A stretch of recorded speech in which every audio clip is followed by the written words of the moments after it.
This is part 2 of the grammar lesson, If Conditional. Here I have a note. It tells me that sometimes verbs like had are used as the main verb of the main clause. So make sure that it is followed by a noun. Here, if I had used clothes, I would donate them to the charity. Used clothes here is a noun, not a verb. That means ملابس مستعملة. So if I had used clothes, I would donate them to the charity. The second part of the sentence is in the second conditional form, which is would plus infinitive, because the first part that follows if is had plus noun, not had plus pp. It is also the case if I have would have followed by a noun, not would have followed by a pp. Like, if I didn't work on Friday, I would have time to hang out with my friends. So please be careful when you have to choose which part to choose, second or third. Read the sentence carefully to decide what to choose and to make a correct choice. Third conditional, it is used to regret not doing something or even regret doing something. Sometimes it is used to contemplate on something that happened in the past or that didn't happen. What would happen if that thing happened? For example, you were late for school and your father or your mother offered you a ride. He offered to take you to school. So, when you sit and imagine, what would happen to me if my father didn't take me to school? So, if my father hadn't taken me to school, I'd have been punished. That means, thank God I wasn't punished, because my dad had taken me to school on time. So this is a kind of contemplation. So this is case 1. Case 2, regretting. I didn't get good marks in the exam because I didn't study hard. So I tell myself, if I had studied hard, I would have got better marks. So here I regret not studying hard. So what about the form? It is if had plus past participle, would have plus past participle, or if had 3, would have 3. Here the example, I didn't win a huge sum of money, so I didn't buy any cars. So I form it like, if I had won a large sum of money, I would have bought a new car. Also, the example I've just told you, if my father hadn't taken me to school on time, I would have been punished. This is the case when I use the third conditional. So, what if I want to substitute if in the conditionals I've mentioned before? I can replace if with one of the following words, provided or providing that, and that here is written between two brackets. That means I can do without it. I can write the sentence without that, or I can say the sentence without that.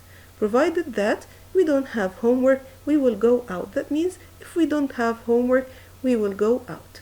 Also, providing that gives the same meaning, and as long as also gives the same meaning. As long as we don't have homework, we will go out. We have in case and in case of. In case and in case of have the same meaning, but the form is different. In case is followed by a full sentence, and in case of is followed by a gerund or a noun. In case I'm hungry, I'll buy a sandwich. In case of being hungry, I'll buy a sandwich. In case of emergency, and emergency here is a noun, in case of emergency, call 911.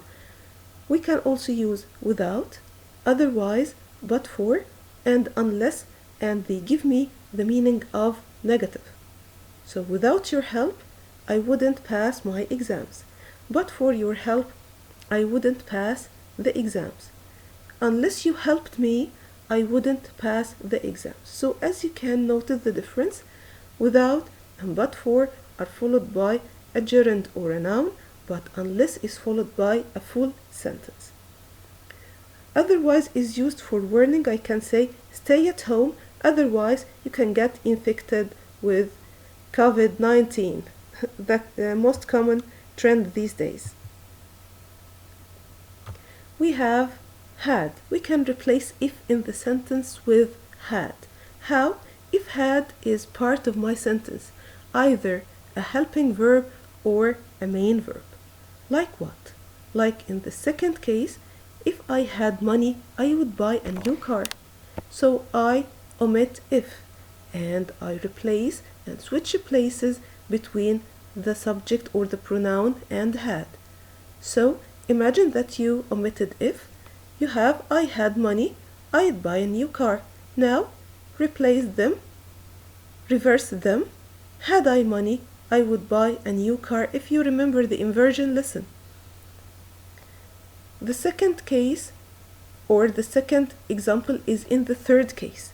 If I had money, I would have bought a new car. So if I had money, I remove if and I invert or inverse the place of had here. If had I had money, I would have bought a new car. And there's a spelling mistake in both, but anyway, you can read it. Where? If I were you, I'd eat healthy food. So where here is part of the sentence. If I were you. Here I remove if and I replace it with where at the beginning, and it will be where are you? I'd eat healthy food. The second example, if I travel to Aswan, I could visit some ancient temples. Do I have where here? Of course not. So in a sentence in which there is no where, I can add where to the sentence and use to plus infinitive. Like where I to travel to Aswan, I could visit some ancient temples. So here, the first step, I removed if. The second step, I used where at the beginning of the sentence, and then I used to plus infinitive. So where I to travel to Aswan, I could visit some ancient temples. Should. And should here is used for first and second conditionals. Should here is used to give me the exact meaning of if. If I win the match, I will paint the town red. That means I will celebrate. So here I remove if and use should without any change in the meaning or the form. Should I win the match, I will paint the town red. Here in the second conditional, if I won the match, I would paint the town red. So how can I change the form of this sentence with should? It will be should I win the match, exactly like the first conditional. But what makes difference here is the second part of the sentence. I would paint the town red. So in the first conditional, should I win the match, then will plus infinitive. In the second conditional, should I win the match, but here I have would plus infinitive. And this was the last part of the lesson. I hope you understood it. If you have any question, you can post your questions on Edmodo on your class group. Thanks.